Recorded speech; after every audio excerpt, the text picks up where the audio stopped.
Krishna, Hare Krishna, Krishna Krishna, Hare Hare, Hare Rama, Hare Rama, Rama Rama, Hare Hare.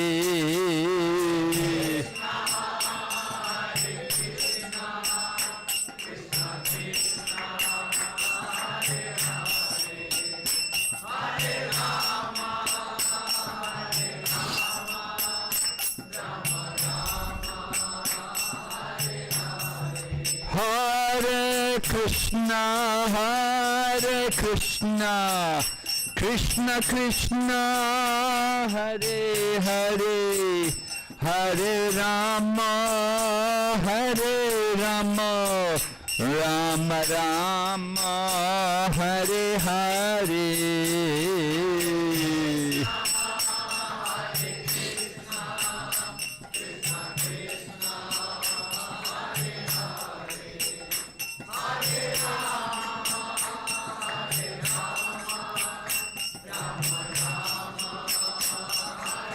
Nitai Gaur Hari Bo, Hari Bo, Hari Bo, Nitai Gaur Hari Bo.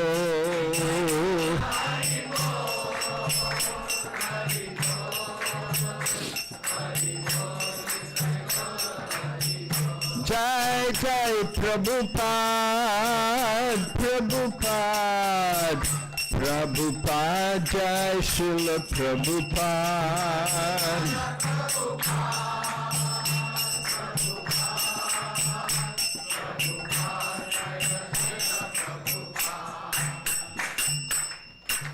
Gaur Premanande. Om Namo Bhagavate Vasudevaya. Om Namo Bhagavate Vasudevaya.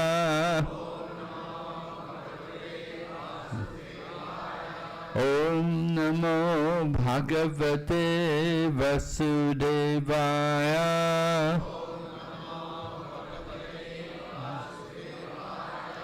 Narayanam Namaskrityam Naram Chaiva Narottamam Daivim Sarasatim Vyasam Tato Jayamudirayat Nastapraeshu Vabhadreshu Nityam Bhagavata Sevaya Bhagavati Uttama Shloke Bhakti Bhavati Naishtaki. So I think everyone knows that day after tomorrow we celebrate the auspicious appearance of Lord Nrisimhadev. So today I wanted to begin some introduction to this pastime of the appearance of Lord Nrisimhadev. Of course, the main section of Srimad Bhagavatam, the main section on Lord Nrisimhadev comes in the 7th canto of the Srimad Bhagavatam. So 7th canto begins, the first chapter is a discussion about the Lord's, how he's equal to everyone. The chapter actually begins with a question by Maharaj Parikshit. Maharaj Parikshit wants to understand if the Lord is actually partial to some people. Is he actually impartial? So this is a discussion of the first chapter of the 7th canto. Sukadeva Goswami replies to this question, this very relevant question, because Earlier, it had been described how Lord Vishnu had killed demons like Hiranyaksha.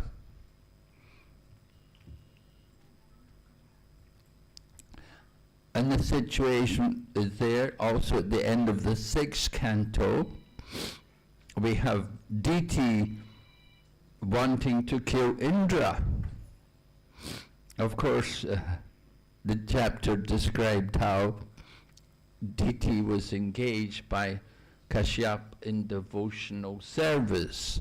And by her devotional service, the child, which she conceived in the womb, instead of killing Indra, became the brothers of Indra. They became the Maruts, the 49 Maruts. Anyway, Parikshit Maharaj wanted to understand. He had this, some doubt. And certainly, it's understandable, there would be some doubt.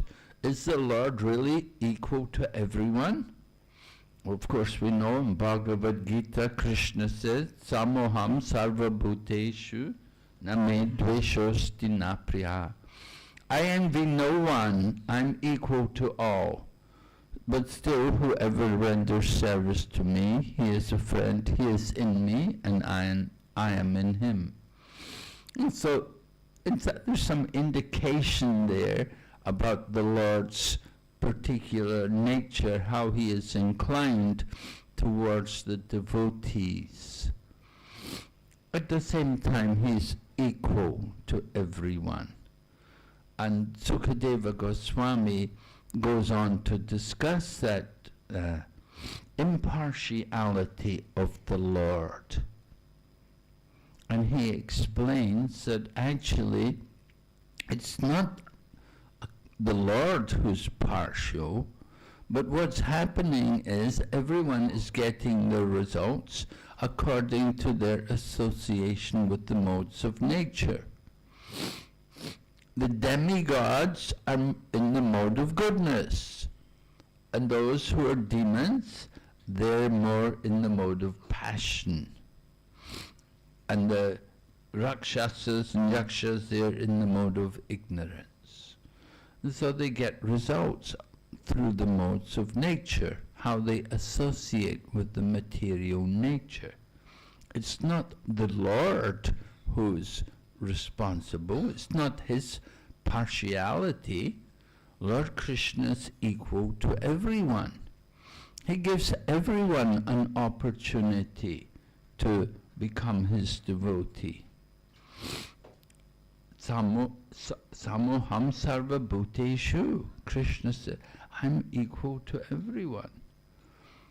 And Sukadeva Goswami gives some examples also. He narrates about how Maharaj Yudhisthira was surprised because Maharaj Yudhisthira saw with the death of Sishupal how the soul of Sishupal entered into the body of Lord Vishnu, into the body of Lord Krishna. When Lord Krishna, at the time of the Rajasuya Yagna, Sishupal had been very insulting. Lord Krishna threw the Sudarshan Chakra, and the head of Sishupal was decapitated.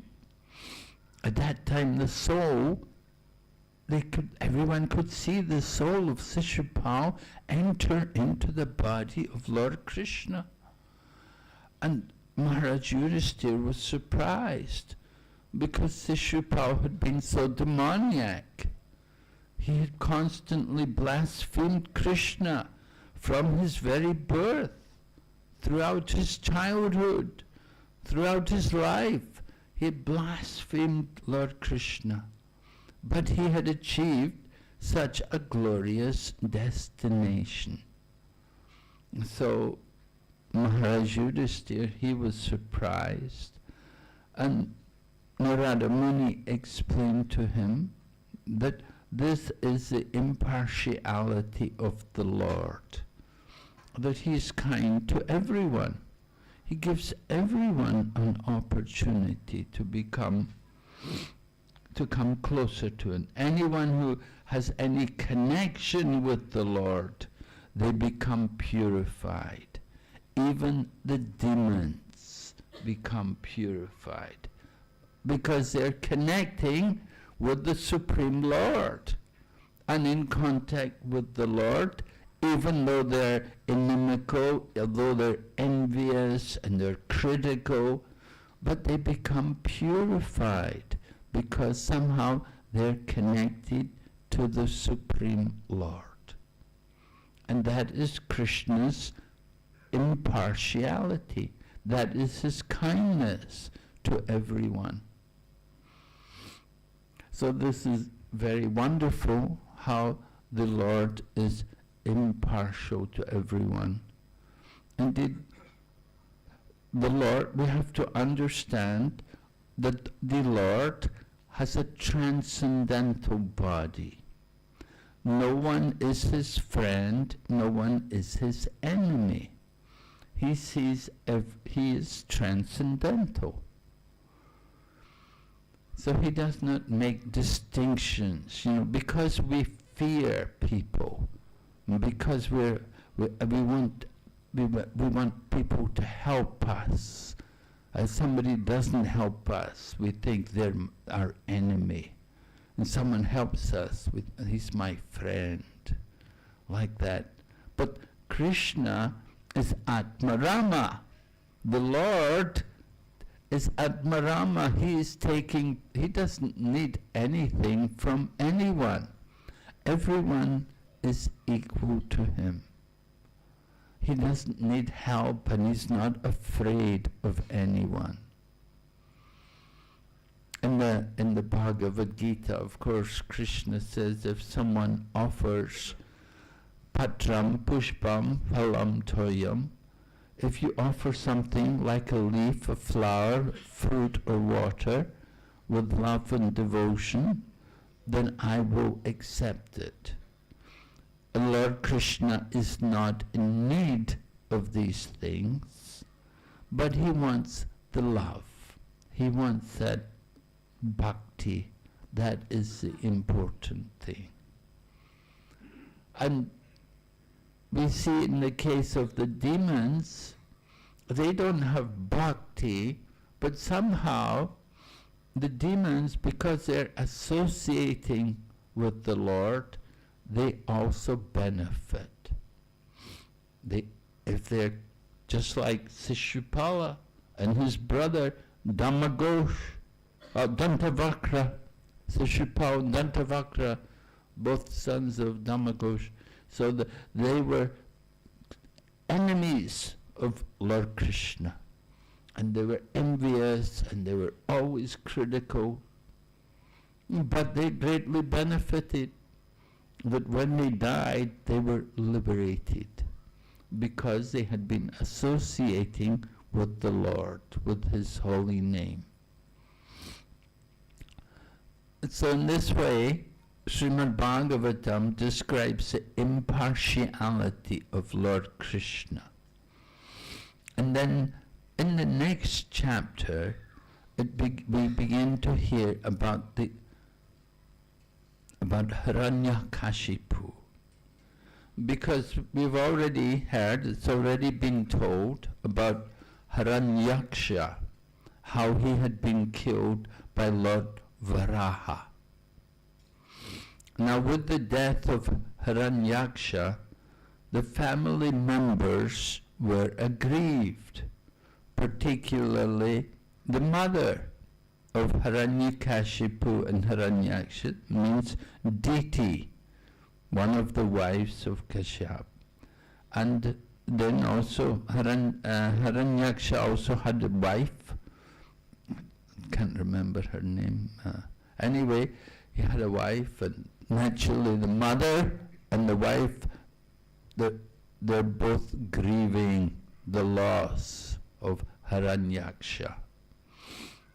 And what happens, Srimad Bhagavatam describes how Hiranyakashipu, the brother, he comes along and he talks to his mother and to his sister-in-law, and he's explaining to them, he begins to explain the philosophy of the soul to them. So although Hiranyaksha is a demon, that he also has knowledge about the soul. Now this is an interesting point to understand, that even though someone may be a demon and may be against the devotion to the Lord, they also can understand the nature of the soul and how the nature of the material world is that we live in a material body, and this material body is temporary. Just like we're having programs here in this building today, but in the future there's a plan to move, right, to another building. It's not eternal that we will stay. So similarly, the soul is in one body, and we know we won't remain forever in this body. So Hiranyakashipu, he has to pacify his mother and his brother's wife, and he does it in a very nice way. He narrates some history from the scriptures, and he tells how formerly there was a great king who was killed in battle, and when the king died in battle, then all of his kinsmen were lamenting the death of their king. Not only the kinsmen, but the wives of the king also came, and when they saw their husband dead, they also lamented for their husband. And it came time to perform the cremation of the body. But they were so attached to the body of their husband, they didn't want the body to go. They didn't want them to take the body to the cremation, for the cremation. They were lamenting that our dear husband, please don't leave us. Of course, the king was already dead, but they were so attached to the material body. So what happened was the queens were so attached, and the time for the cremation was coming. Lord Yamaraj heard the cries, and Lord Yamaraj, the god of death, he disguised himself as a young boy, and he came there, and he began to speak to the queens. He took the form of a young boy because children are very pleasing by nature. People like to see little children, and especially if the little child will speak philosophy, then we think, oh, so nice, so meaningful. People are more inclined to hear from children.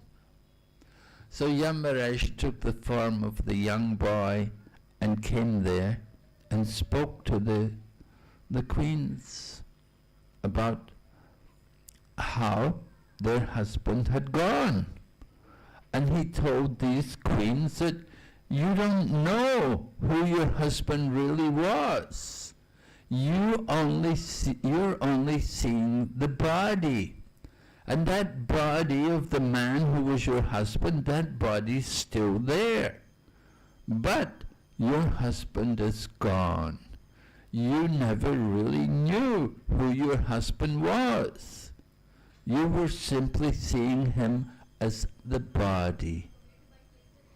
This is the fallen condition of materialistic people. We identify with the body. We think of ourselves in terms of the material body. So Yamaraj explained like this to these queens, and he told them that your husband is now gone. The man you only know his body, and that body is still there. So why are you lamenting?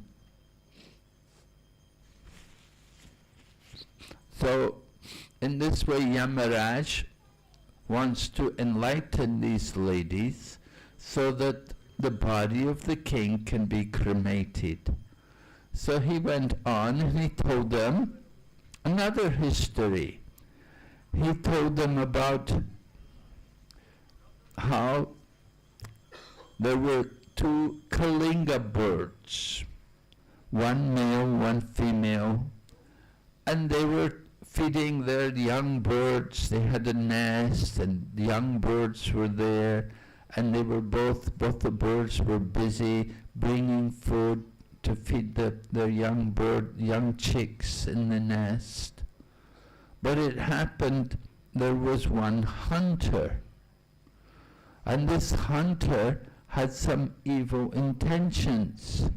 This hunter wanted, he had a trap, and the female Kalinga bird carelessly got caught in the trap of the hunter.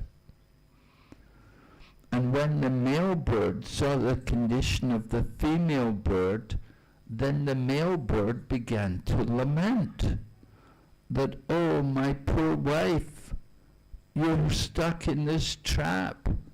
Now your life is finished.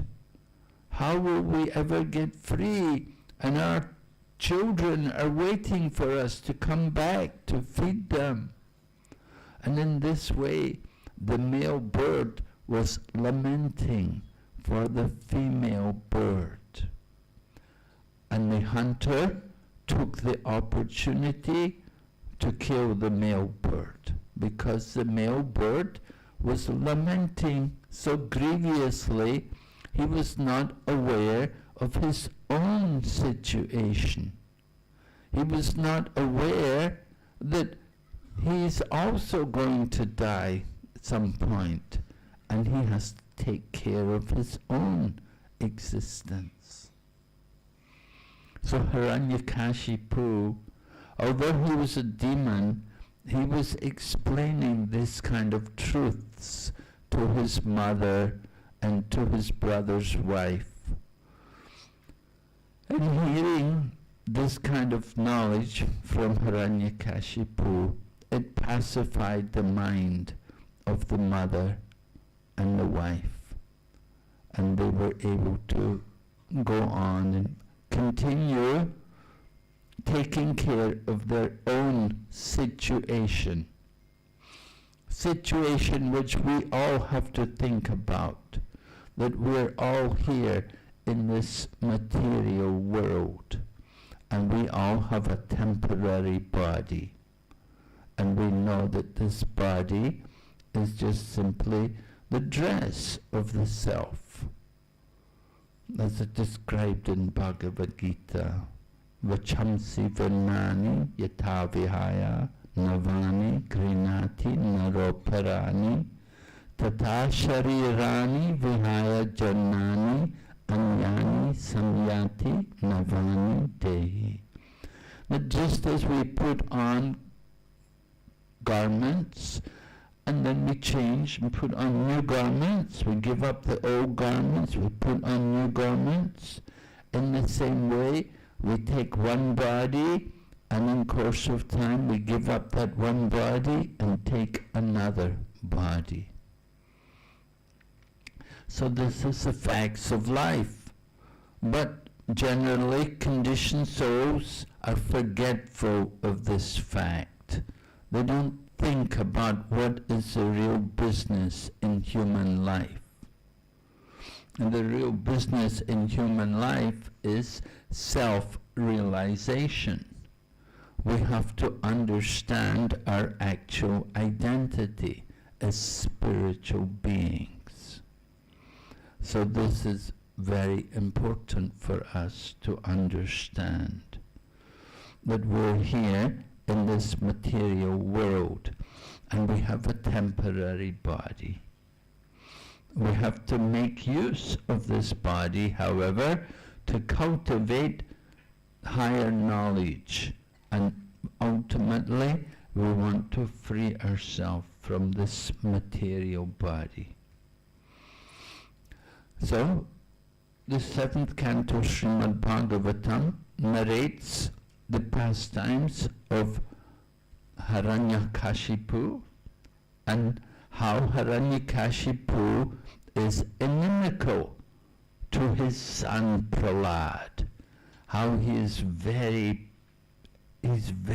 envious, very angry about the condition of his own son. Because Hiranyakashipu, he wanted that his son should be like him. We say like father, like son.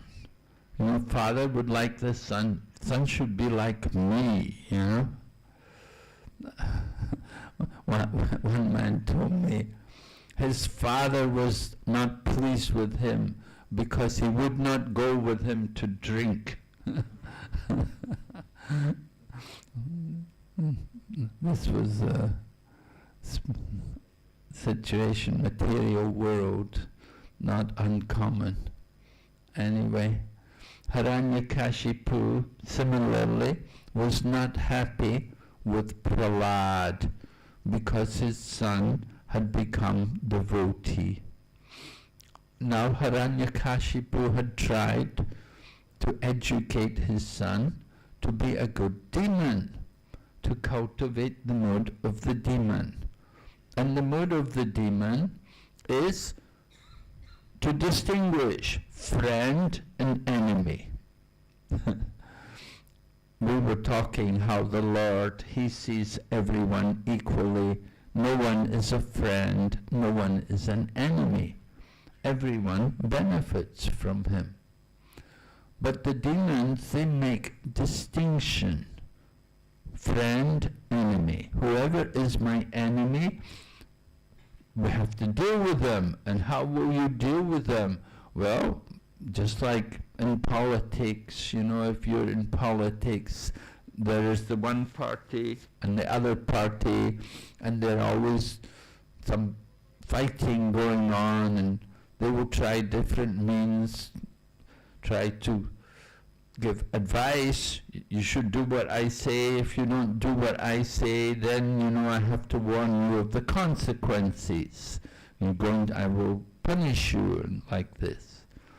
And then, if advice is not enough, then you may take action against them, the enemy. You want to act against them and arrange for them to be restricted.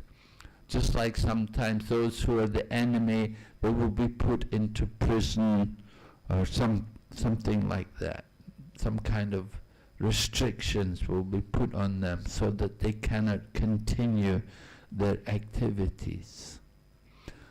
So that's the business of the demons. Politics, dealing with the enemy. Prahlad, as a devotee, he would tell his father, "Oh, Father, don't make these kind of distinctions. See everyone the same. Everyone. Don't make this friend, enemy. We should see everyone equally." We know Bhagavad Gita also speaks about the vision of the Paramatma. Vijavdinaya sampani brahmani gavihastani suni chaiva swapakecha sama pandita darshana. So this is Paramatma vision. Prahlad was encouraging his father, but his father, Hiranyakashipu, he's a demon. He makes distinction, and he wanted Prahlad also to be like him. He'd put him in the Gurukula, not the Gurukula which we know, but the Gurukula of the demons. Shukracharya's sons, Sanda and Namarka are there, and they're teaching the demon philosophy, how to deal with the enemy, right? The stick is there. If you don't do what I say, stick is there, we'll beat you, right? This kind of dealing. So Prahlad was there in the Gurukula, but Prahlad is not interested in this kind of teaching. Prahlad was not much interested even in the things which the other boys were doing. The other children, children like to play balls, football, cricket, this game, that game. But Prahlad was not playing with the other children. And the boys were surprised that, Prahlad, why don't you play with us? Prahlad, you should also come and, but Prahlad then explained to them, you can read in Srimad Bhagavatam, Prahlad teaching to his school friends. And he begins by telling his school friends, Komar apcharat pratno dharmam bhagavatamiha. Right? Kumar, from the beginning of life. When you're a young boy, you should begin to learn Bhagavat Dharma. It's important to get that good start in life. Then it is so much easier. People can also become devotees later in life, but it's not such an easy thing. If one is fortunate and he gets a good birth in the family of devotees, then from the beginning he can cultivate this Bhagavat Dharma. Because it's human life which is very special. And the human life on this earthly planet is an ideal situation for cultivating Krishna consciousness and getting out from the material world. So Prahlad is a young boy, he's telling all of his other friends that, we spent so many years playing games with balls. How long do you play football for? The footballers, they play 35 or the very old, right? If you're 35 and nobody's 40 nowadays on the football field, you're too old. So anyway, young boys, they play football, cricket and basketball. It depends which country you're in. If you're a big tall guy, then you could play basketball. Different people, different balls. They waste their time in these kind of pursuits, passing the life. We spend so much time growing up, and then, of course, in old age and invalidity, and then also there are problems. Old age and invalidity, you cannot hear very well, you cannot see clearly, very difficult to do anything.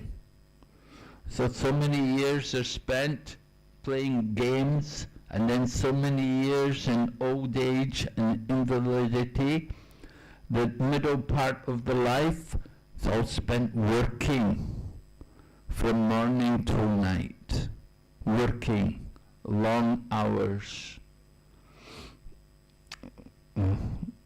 How you all know that song, Bacha Harimana Sita Atapat Bata Varesana Edina Jamini Jagire Bipali Sevinu Kripana Durajana Chapala Sukalaba Lagare. Right? But we tolerate so many difficult conditions, the scorching heat. You don't have torrents of rain here, but you do have the scorching heat, right? You have to tolerate, still you have to work. You have to go and you work for people who are often wicked and miserly people. And we're working, why? Chapala sukha, for some flickering happiness, which we will get. Maybe every year you can have some break. You can go back for a month to India and you can relax a little. But then you come back again and back to work. And like this, we pass the life. The whole life is spent in this way. Where is the time for self-realization? So Prahlad Maharaj, Prahlad as a young boy, he didn't get involved in all these things. He wouldn't play with the other children. Rather, he instructed them about how they have a duty to understand the value of human life and to think about the future. Just like we often think about the future. You encourage the children, oh, work hard, think about the future, you want to get a good job, study nicely, get a good degree, you can get a better job. But we don't just only should think about the future in this life, we should think about the next life also. Where are we going from here? We have to think about the next life. And Sukadeva Goswami, when he was approached by Maharaj Parikshit, Maharaj Parikshit wanted to know, what is the duty of one who is about to die? Now Maharaj Parikshit, he was about to die, he had been cursed. But he also asked, what is the duty of all people at all time? Because at any moment we may die. We do not know when death will come. Are we ready? Are you ready to leave this body? If we have we don't know. We had earthquakes in Myanmar. They just had earthquakes there. And there's wars going on. Another war, India, Pakistan. People are dying all the time. Are we ready to give up this body? We have to be ready. Maharaj Kulashekar said, Krishna Tadiya Pada Pankaja Panjarantam, right? Kulashekar Maharaj is our famous teacher. He said, let me die now while I can still chant the holy name. Because if we wait for death to come naturally, then my mouth may be choked up. I won't be able to chant with such feeling. So let me die now while the swan of my mind is entangled in the lotus feet of Lord Krishna.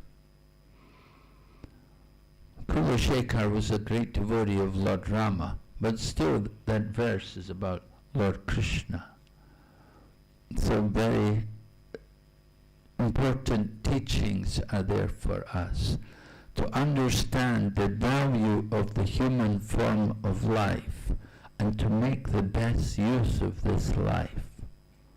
So Prahlad has that consciousness. He had that opportunity. And of course this was one of the things which puzzled his father, because his father had taken so much care to protect him from the association of devotees. One of my godbrothers is a devotee called Subhag Swami. I don't know, do you know Subhag Swami? Does he come here? Okay, he's a Bengali, and he joined in London, actually. What happened was, when he was growing up in Calcutta, and his parents saw that he's always going to sadhus. He's always associating with these sadhus. So they thought, we'll send him to England, get him away from all of this. So they sent him to England, and he was in England, in London, and he met Hare Krishna devotees. And he became Hare Krishna. So, you can see God has his ways of bringing us to Krishna consciousness. So, very nice. Yeah. So, similar, Hiranyakashipu wanted to protect his son from the association of devotees. Association is such a powerful thing. Very, very important that you have to get regular association. And we reflect the qualities of the people we associate with. That is the nature of association. You associate with drunkards, you become a drunkard. And if you associate with the devotees, naturally we will develop the devotional characters. So Prahlad, his father had arranged he'd be in the Gurukula of the demons.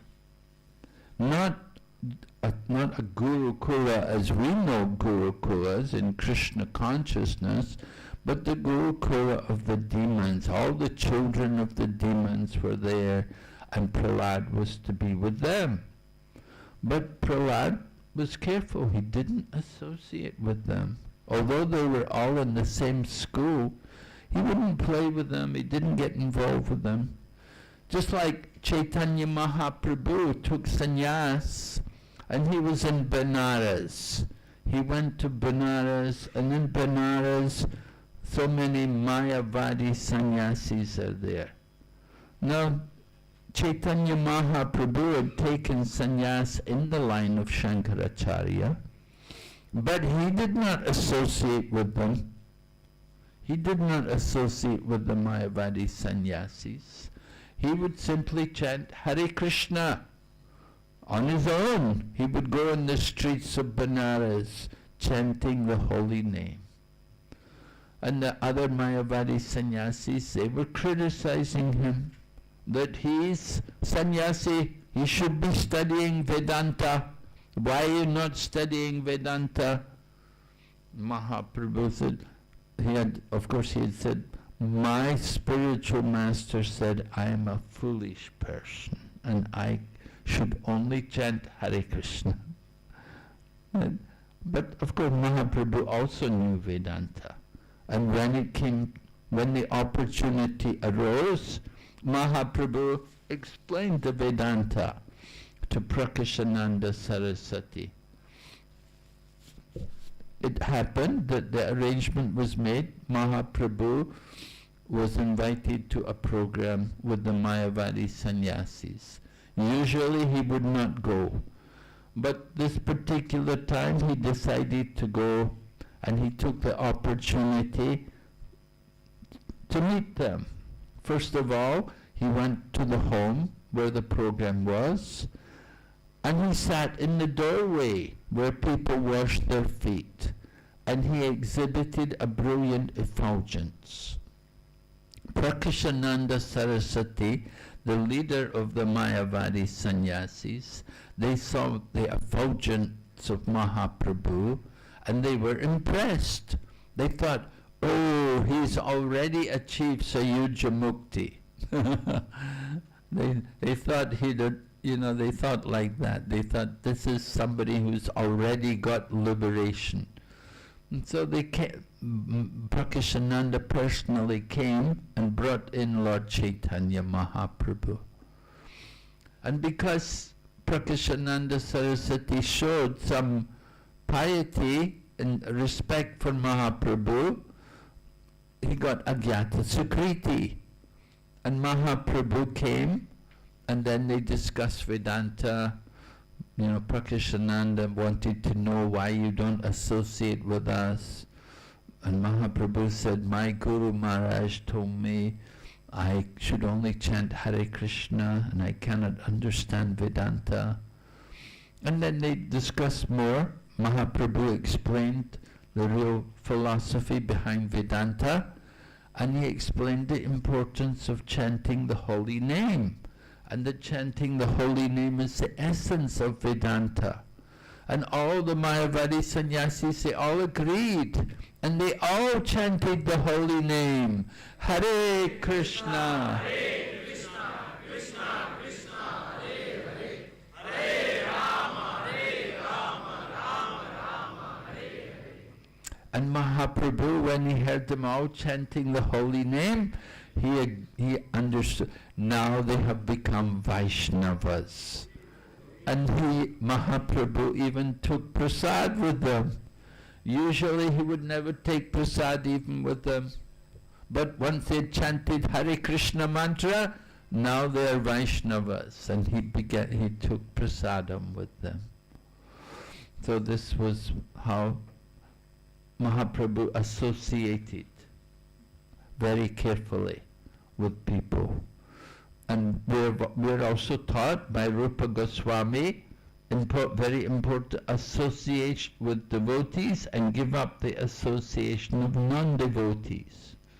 And Mahaprabhu was asked also how to recognize a Vaishnava, and he replied, Asat Dharmatyag E Vaishnav Achar Stri Sangha Eka Sadhu Krishna Bhakti Ar. Asat, we give up the asat tyag, we give up the association of the material. That is a devotee, the sign of a devotee.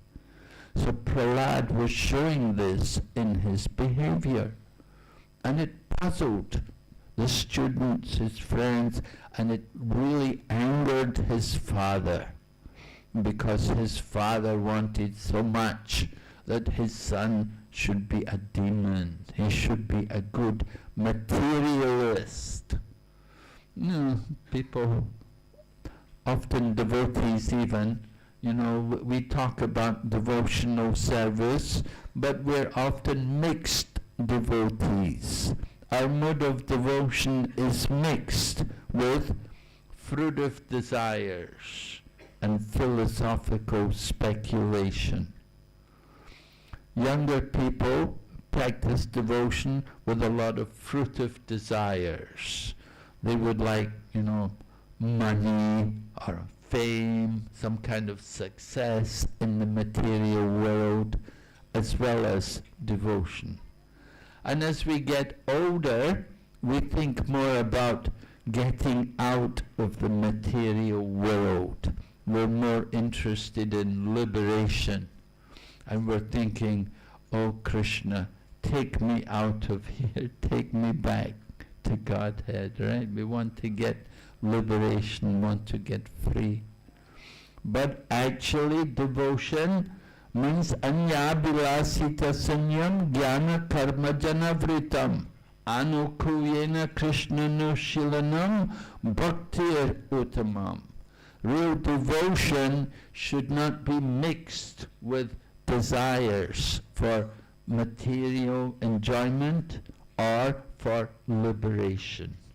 Real devotion is performed simply for the pleasure of Lord Krishna. Anukuyena Krishnanu Shilanam. We simply want to please Krishna. What Srimad Bhagavatam is, ahaitaki apratihata yayatma suprasidati. Ahaitaki, unmotivated, apratihata, uninterrupted, continuous devotion. That is the mode of pure devotion. We want to try to come to that higher level of devotion in our attempts to practice bhakti yoga. So hearing about Prahlad Maharaj is very inspirational for us. We want to understand Prahlad's teachings, And in the next few days, we'll have the opportunity to speak more about Prahlad Maharaj's teachings and the prayers which he offers to Lord Nrisimhadev. So we will ask, is there any questions here tonight? Anyone? Anyone has any question or comment?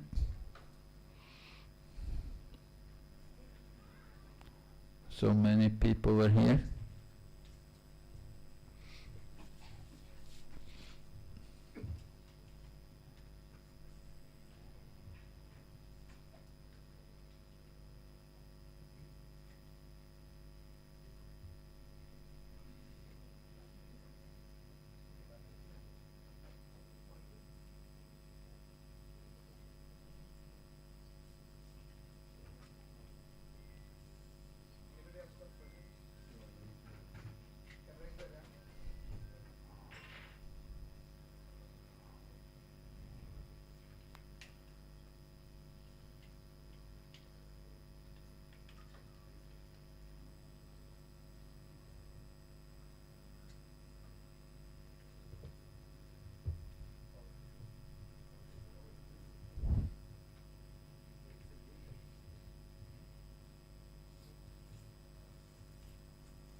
Yes, Prabhu, please. Maharaj, you were mentioning about the teachings of, the so-called teachings of Hiranyakashipu. So we always say that we need to listen from the bona fide parampara. But what is the effect of Hiranyakashipu's teaching to his family? Well, what was he teaching? What he was teaching was certainly valid. He was teaching about the nature of the eternal soul and the distinction between the soul and the body. So that knowledge is important. It's not that because he's a demon that everything he says is wrong, but we have to hear what he's talking about. So he was speaking philosophically. Although he is a demon and he is inimical, he's against the Supreme Lord, he does still accept the nature of the soul and the identity of the individual as a spiritual being. He understood that life is not finished with the body. Now Srila Prabhupada went to Russia 1971, and he met with the professor of Asian studies there at the University of Moscow. And the Prabhupada was explaining to him how at the time of death we give up the body and the soul leaves and we'll take another body. But the professor said to Prabhupada, "Oh Swamiji, at the time of death everything is finished." So for those who are grossly atheistic, they think that with death, that is the end of everything. They do not have any information of the soul. So it's a very important point which Hiranyakashipu is making. And that's why it's mentioned in the Srimad Bhagavatam. Srila Vyasadeva has included it in the words of the Srimad Bhagavatam.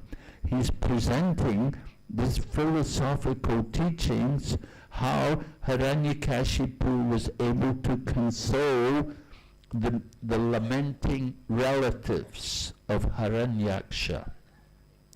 Now often in our own preaching we have to console people because death is happening regularly. We never know who is next. We're all waiting in line, right? Sometime we have to go. So when people depart from the world, it is painful. We feel the loss of people we loved. Ramananda Rai was discussing with Chaitanya Mahaprabhu. Mahaprabhu asked Ramananda Rai, "What is the most painful thing?" And Ramananda Rai replied that apart from nothing is more painful than losing the association of the devotees who we love. It's the most painful thing. So this, when we have this experience, when we're placed in this situation, all of us, of course, we will experience, and we have experienced these things. We have to know how to pacify the mind. And by hearing, you can read this section in the Srimad Bhagavatam, how Hiranyakashipu pacifies the mind of his mother and his brother's wife. So it's very instructive for us, because as devotees we have this duty to perform, and we often have to go in and counsel people and comfort them and guide them through these difficult situations, sudden departures of the soul, sudden departures from this world. It's very painful. People lose someone who they love very much, who they're very attached to. They depart from the world, and it's very painful. And we need to hear spiritual knowledge. It helps us to overcome these difficulties. And it's our duty as devotees to do this kind of service for society, whoever they are, whether they're devotees or not. It's our duty to explain to them about the spiritual nature and how the soul is gone. Na jayate mriyate vakadachin nayam bhutva bhavitavan bhu. For the soul there is no birth and there is no death. Having once been, he does not cease to be. He is unborn, eternal, ever-existing and primeval. He is not slain when the body is slain. And so all over the world, people are lamenting when there is death, and they don't know how to deal with it. Sometimes people lament for years the loss of their loved ones. And there was one elderly couple, and when one of them departed from the world, the other one wanted to take the dead body with them in the car and drive them around. That they always liked to go and visit the beautiful places in the countryside. I just want to take them around one more time. They're already dead. But people are so much attached to the body. So this ignorant condition is very prominent around the world, and we need to share this kind of knowledge with people to help them to come out of that ignorance. So this is our part of our service for society, to help people overcome the difficulties in life, which are there for everyone. Right? We're Vaishnavas. Vaishnavas are paradukha dukhi. They're unhappy to see the suffering of others. And it's our duty to try to deliver them by giving spiritual knowledge. Now Hiranyakashipu, he's not a devotee, but he has this knowledge. He knows. He at least knows about the soul, and he's using that knowledge. He explains so nicely. Please read that section in the Srimad Bhagavatam, 7th canto, 2nd chapter. Hiranyakashipu pacifying his mother and brother's wife.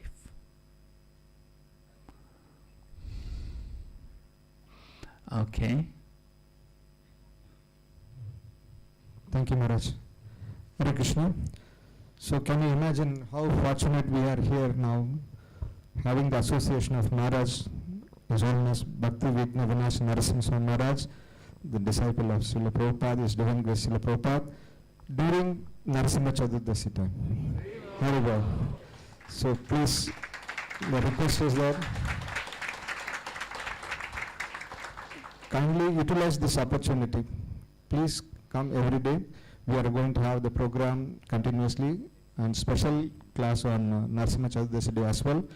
Maharaj will be taking class every day here in ISKCON Bharan Temple till Monday, and Tuesday and Wednesday Maharaj will be giving class in Kanu Garden Temple. Hare Krishna. So we'd like to thank Maharaj by chanting all of us one time Hare Krishna Mahamantra. Hare Krishna, Krishna Krishna, Hare Hare, Hare Rama, Rama Rama, Hare Hare. Hare Krishna. So